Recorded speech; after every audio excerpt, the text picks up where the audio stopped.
What's up? It's your boy Gimpzilla coming at you with another gaming strategy video. This week we're doing Dungeon Master Tactics for Against the Giants, Steading of the Hill Giant Chief.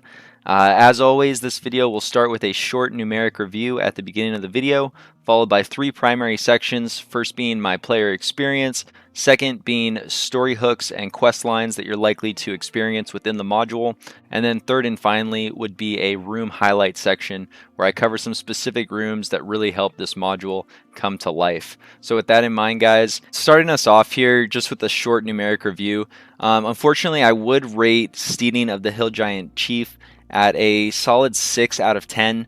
I would make a quick note that it's not a 3 out of 10. 6 out of 10 in my eyes is the module is runnable. There are some cool rooms and there's some cool experiences that you might want to integrate into your campaign. And then on top of that, the module itself is very simple to place into almost any world.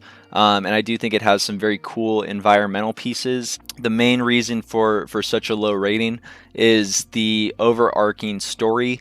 There's not a large storyline in this module, or in fact, any of the three modules that compose the entire Against the Hill Giants. It's very combat focused.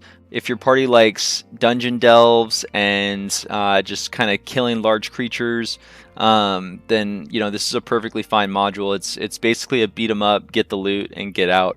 Shifting gears to give you kind of a better idea of how I came specifically to that rating. We'll start with the player experience, and I would say that this module is. It has a very strong story hook. It was very simple to get my players engaged with the content and willing to get to the front door, which is sometimes the hardest part of any module. Next up would be kind of the heavy combat. It'll grow stale, right? This module essentially presents you with, okay, you're gonna go in and you're gonna kill some hill giants. Okay, great. You're going to kill some giant servants. Okay, cool. We're going to kill some infant giants, and then some fire giants, and then some storm giants, and then some rock giants. You kind of see where I'm going. And if there's any kind of break from that repetition, it's like, okay, you get to kill some giant wargs, which the hill giants use as mounts. Despite it being so combat heavy, I feel like the environment that the module presents you is, as stated previously, it's very organic, and a lot of the room descriptions kind of follow that same aesthetic. I was quite impressed with the environment itself. Just for a kind of a quick example, in the center photo, you can see the giant feasting on his ham hock, and then right behind him, in the description of the module, like that's a full-blown human-sized ballista that he just kind of picks up and uses as a crossbow, because he's a giant. Other examples of this, there's like a giant loot section that explains specifically like maybe some common drops that you'd experience throughout the module here. And then one of my personal experiences, I had a barbarian end up picking up a two-handed mace that I described as a massive spoon. It was just a giant spoon that they were using. So there's good fun opportunities that bring this module to life, that bring the environment to fruition. The reason I would focus on this point with so many words is that, again, it's one of the stronger points of the module, and when you're dealing with like a 6 out of 10 experience, it's even more important to focus in on what worked. Up next, this module is riddled with both hidden items and secret doors. Like, all of the magic items in this module are extremely difficult to find, depending on your Dungeon Master style. I mentioned it previously in my Tomb of Horrors review, which was the other module kind of in this series that was written directly by Gary Gygax, and some of his examples and descriptions like really leaves me scratching my head and wondering, like, what was it like to run this thing, with Gary Gygax at the helm. The example that I use right here, the text box below the photos, behind the 7th shield that the characters check is a +1 hammer, and there's no perception checks. The detect magic would be hidden behind the shield, so it wouldn't even really radiate magic. So I'm kind of left wondering, do you really expect every character to say, oh, let me look at the shield? Oh, that shield's nothing. Well, I want to look at the other shield. That shield's nothing. I want to look at, 3, 4, 5, 6, 7. Oh, behind the 7th shield, you got your +1 Warhammer. But there's multiple examples throughout this module where, loot's going to go unfound, except to the most curious of adventurer. So there's definitely some planning that needs to be done on like what items you want to give your party, and then furthermore, the ease of finding these items. Up next would be the story. There's definitely a story, don't get me wrong. There's a large overarching story. However, the story is really not presented to the players. It's not thrown in the player's face really whatsoever. The 3-module arc for Against the Giants has really no conclusion. And if you're a D&D historian and you're trying to kind of piece together where this falls in the greater picture, technically speaking, you're going to go through all 3 modules for Against the Giants, and then this campaign transitions into another 3-module story arc that will see the conclusion of the story that was started here in Steading of the Hillfast Giants. So if it sounds confusing, it is. And unfortunately, the follow-up module to Against the Giants has not been translated in any way, shape, or form for 5th edition Dungeons and Dragons. So if you want to see the story of this module specifically come to a conclusion, it's going to require a lot of extra work on the Dungeon Master's part. And again, just kind of highlighting, again, this module is set for levels 8 through 11. And it covers a 3-module arc, Steading of the Hillfast Giants. You go to the Frost Giant Jarl, and then it climaxes against the Fire Giant compound. But what we're talking about here is 3 levels, 8 through 11. With a 5-player party, that's total experience of 255,000 XP. So, before you dive in, before you just kind of lay this on your characters and say you guys are off and on your way, do some critical thinking. Like, a lot of this 3-module campaign is kill giants, rinse, repeat. So, is that going to entertain your players for 3 entire levels of slaying different giants? And again, sure, they got storm giants, stone giants, hill giants, fire giants. They have a variety of giants, but at the end of the day, giants throw rocks 9 times out of 10 when able, and it's just going to be a lot of rock throwing for a lot of adventure time, and you need to consider if that's really worth running. In my experience, I completed Steading of the Hillfast Giants, and then I teleported my players instantly over to the Fire Giant encampment. And that'll make more sense here as I kind of transition to the hooks and story. So let's move forward and continue from there. Essentially, the storyline and the main hook presented to the player characters is that there has been scouting reports that a variety of giants are mingling and starting to come together. And the king of the land is questioning what is drawing these different giants together. Normally they're different subsects. You have your hill giants, your fire giants, your frost giants, and they're all living separately throughout the realm. Players are going to be given a highly detailed map of the forested area with direct, specific locations on how to find this compound, and then they're going to be advised with really nothing more than figure out what's going on, what is uniting these giants, and what is causing them to come together. Besides just kind of giving them the map and sending them on their way, the module also presents the fact that they're going to be well equipped. The module says basically, all basic supplies, food, rations, maybe some armor or gear even, because again, the threat is so imminent. And I have it noted here that players are also going to get a horse. Which sounds kind of minor. You figure an 8th level party member or whenever you're starting this module, they would have had access to a mount by this point. If they genuinely wanted one, they could have purchased one pretty much at any point prior. A horse is not that expensive in the Dungeon Master's Guide. In Dungeons and Dragons, so much of what you know and how you react to certain situations is kind of founded and based on prior experiences or DM hints. So if you have the type of party who hasn't, pursued mounts or anything like that in the past, this module presents the fact that they'll be equipped with horses. Uh, because again, the Steed Fast is about 50 miles out. They're going to need some kind of carriage to get out there safely and quickly. And really giving your players that hook of, hey, you guys get a horse. A lot of people get really excited over that. Now, switching over to the storylines and plot points, the first kind of biggest and most glaring point here is, how are these giants even getting together, right? How are the frost giants in the area? How are the fire giants in the area? They are not native to these lands, so there needs to be some kind of explanation on how they're getting there. The module itself presents you with a teleportation circle that is in the bottom layer of the steeding. And players eventually will need to discover this teleportation circle.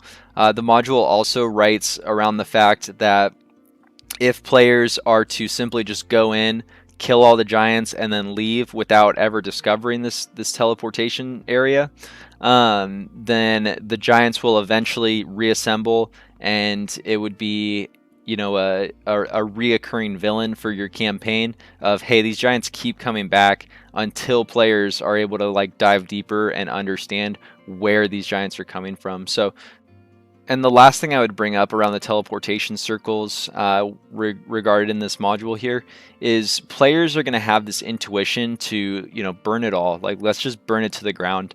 Within the module, it's presented as it's a timber stronghold. And I believe it's also advised that the roof itself is basically just like thatch or straw or something lightweight. So your players are going to have the intuition to try and burn this place down. But the module, I would point out to you, makes a very clear point that this is very difficult to burn down. The outer walls are logs of at least 3 feet in diameter, and I don't know the last time you tried to set a 3-foot diameter tree on fire. You might get some black on the sides, but it's going to be very difficult to like fully ignite this timber. Most times you're going to have to take an axe, you're going to have to splinter this down into smaller logs, smaller workable pieces that would allow it to really kind of catch on fire and really burn all the way to the ground. So I just wanted to make a quick point there, because I have read a lot of other players' experiences, and even when I was trying to run this, I had my players definitely attempting to try and burn this thing down. But that's kind of just a shortcut through the dungeon, and not advised by the module creators there. So kind of keep that in the back of your mind. Besides dismantling the teleportation circle or entering the teleportation circle to try and discover kind of where these giants are coming from, I'm going to tie that in quickly to El Clavdra. Essentially, El Clavdra's position in here is, she is a drow priestess who is essentially trying to unite the giants under her will, to do her bidding for her. So, players are going to go through all 3 modules here, and specifically in Steeding of the Hillfast Giants, there's only a single note that hints to El Clavdra's presence. So, as a dungeon master, if you intend to go all the way through it, I would probably play up this note from El Clavdra. But if not, it's a relatively minor section. But the larger story here at the end of Against the Giants, the campaign itself will finish with your player characters chasing a series of drow underground into the Underdark, and then that's gonna again unlock another 3 module story arc, where players are finally gonna go and address El Clavdra. So again, she's mentioned in this module, and this would kind of be your first foreshadowings for her if you plan to do the full story arc campaign.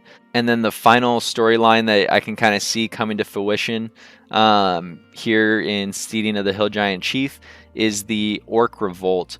Specifically, why I have the Orc Revolt as an ending in this section is that as you read the content downstairs, you're going to discover that the bugbears are holding the orcs captive, and the bugbears are essentially working with the ogres. Just kind of reading between the lines, the orcs are being held as servants for the giants. As far as like, why are they being held servant?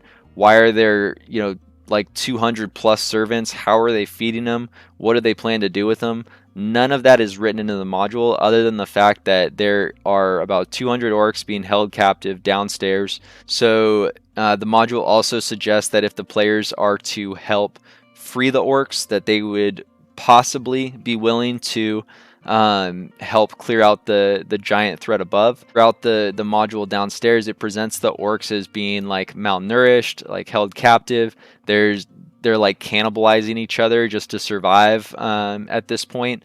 So if a dumbfounded party just like swings a door open and they're greeted by a room of like 30 or 40 orcs who are starving and hungry and want to escape, like what in that situation makes you think that these orcs are willing to even negotiate to begin with? So it's kind of a more difficult storyline to intertwine. Basically, the point of me putting the Orc Revolt here is the entire downstairs section of this module makes like 0 sense unless you play up the Orc Revolt. It's really up to the dungeon master to see how they want to weave this section in, but this could very easily be a section of the module that you just completely skip, and kind of railroad your players off in another direction, unless you feel like tying this in specifically to your characters. So with that in mind, I do think the room highlight section is going to kind of expose a couple more of these options that I've been talking about and nagging about potentially. So let's dive right into that and cover a couple rooms. All right, perfect. And then to start off the room highlight section, it all starts with the entrance, right? Like players need to get into the dungeon itself. It's counterintuitive for your players on how they should be entering, and I thought it was kind of one of the better kind of mechanical traps. So the main entrance for this module is going to be down here on the southern side. The main gates are presented right here. And again, large timber, difficult to open, strength checks are going to happen. And then on the far side of this wall, you're going to actually have 2 like sleeping giants. And the whole theme here is that, again, the giants are mingling, the giants are cooperating with one another. There's a massive feast. Ale is flowing. These hill giants are essentially unconscious, in a drunken, like slumbering stupor. The book presents it that these guys are so far passed out that this is the safest way into the dungeon. Is you want to go right past the sleeping guards, which I think kind of sets the tone for this module as like a stealth mission. I would absolutely be playing up the stealth aspect here, because it's gonna, kind of having the idea and the mindset that you're stealthing in here and you're creeping in unnoticed. That's gonna encourage players to possibly, not be so ambitious to try and burn this place down, not be so ambitious to pick a fight with like 6 or 7 giants in a certain section. And I think that this room does a good job of kind of setting that tone. The other option, if they do peek their head and they do see the giants, they do say this is not the way to go. One's on the east wall, and then one's directly north of the compound, a little bit more this direction. Both doors lead into this like direwolf complex, and the direwolves are alert. The direwolves are going to attack the party immediately. It's going to cause a commotion. It's going to cause additional giants to start roaming into the area and then engaging the party further, as the direwolves are essentially going to be like an alarm system. Players are going to want to go up to the back entrance, like through every other video game they've ever played. That's normally the way to go. Let's not go through the front if it's guarded. Like, let's go around to the back. And I found that as kind of a neat, playing against players' expectations. And I really like when a module can make them try and think out of character. Up next is going to be room 10, which is kind of like a meeting room, and you can notice that there's a secret door along the back wall that leads to a set of stairs down to the lower levels. This is like the secret door that you want your party to find. This is the secret door that is going to get you to the teleportation runes and help you kind of have a conclusion to the dungeon. The secret door itself is hidden behind a sprawling like manticore pelt. So there's like this pelt strung up on the wall, and then players are going to have to go and like look behind the pelt to discover, you know, the secret room that's beyond. Sounds simple enough, right? Like if I hear that there's a manticore pelt on the wall, I might go ahead and look behind it, or I might interact with it, and I might touch it. The one, you know, catch 22 to that in just room 10 alone, there is like a massive like cloak made of otter fur, and I think that there's a magic item underneath that cloak as well. So the point there is that there's so many little intricacies. Like if you're doing this properly and you're going room by room and explaining like, okay, this room has this on the wall, this on the wall, this on the wall, these things on the wall, like players would have already gone and like touched stuff on the wall, and they've already shimmied things. They're like, oh, you know, a mounted head or a bookshelf, like let me pull this book. It all falls under this umbrella of extremely difficult to find these items organically.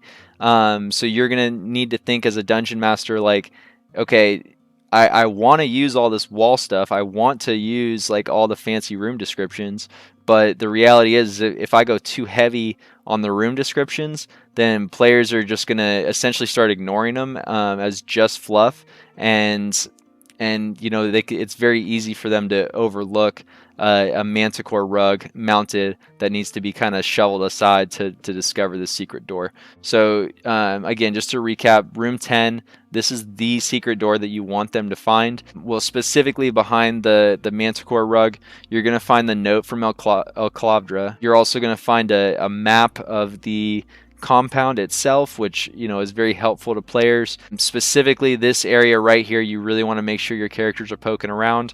You might want to fudge some numbers on the dice.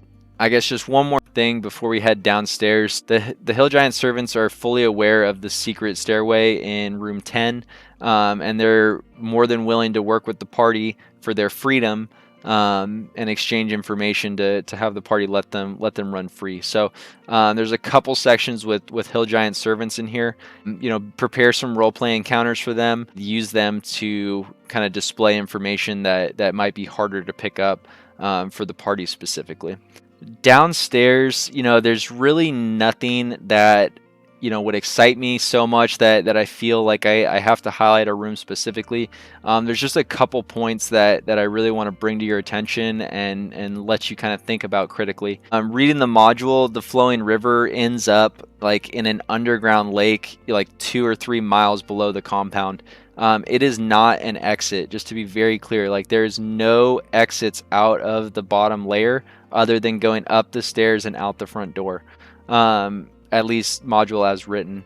Furthermore, they have these like little sinkholes throughout the area here, and these sinkholes, again, they lead down into further tunnels where the lizards are going and feasting on like fungus and then coming back up. Not exits, but mazes and like dark corridors that players can get lost in. They try and present it as like a self-contained ecosystem down here, but personally, like I'm not buying it. The other thing I would highlight down here, you know, as stated, here's your Orc Revolt. All these guys are blocked behind barred doors. They got bugbears guarding the walls, and you know, you're gonna need to deal with the bugbears and then decide if you want these orcs to escape or not. The module explains basically what's in each room and how to run it. I would just quickly highlight room 3. You're guarded. It's kind of a prison area where a couple bugbears are on guard, and they're gonna essentially the one thing you'd have to play up with these bugbears is that they're gonna feint weakness, and then once the party's distracted and like moving towards the door, there's a gong in this room. And if left unchecked or left, unhindered, these bugbears are going to ring the gong, and then that's going to just incite chaos throughout the entire downstairs. Getting all of the bugbear armies coming out to rally the troops. So if there was going to be like a compelling combat downstairs, try and ring that gong, and provoke some chaos.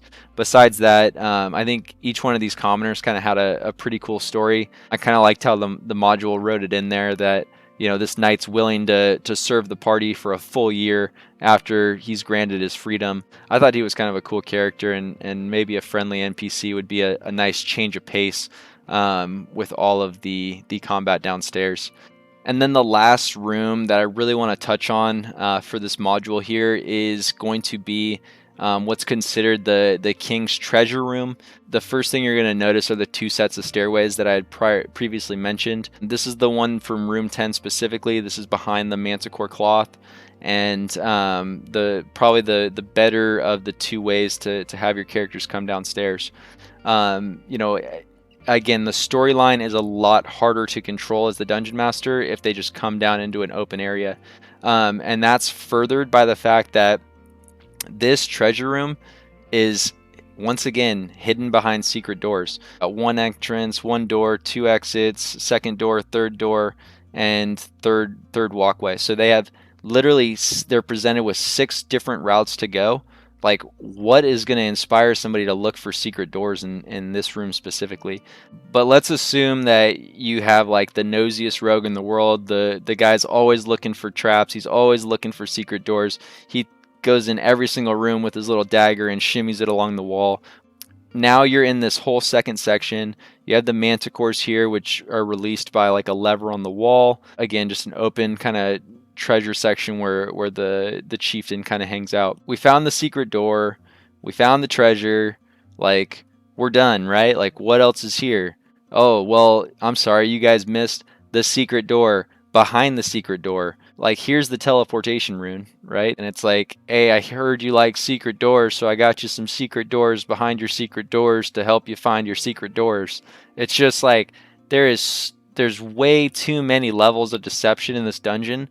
And if players, again, if they do not find this teleportation rune, then what is your story ending? What is your ending?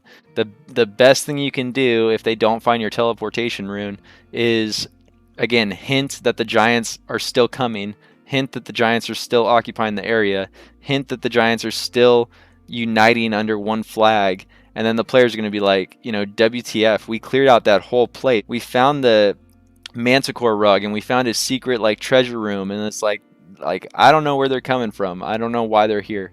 It's very easy to have your players get frustrated.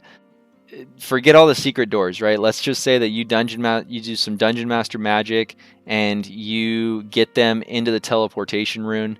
In the back of your mind, you're saying, oh, I want to do this El Clavra story, and I want to do the whole 6-module campaign.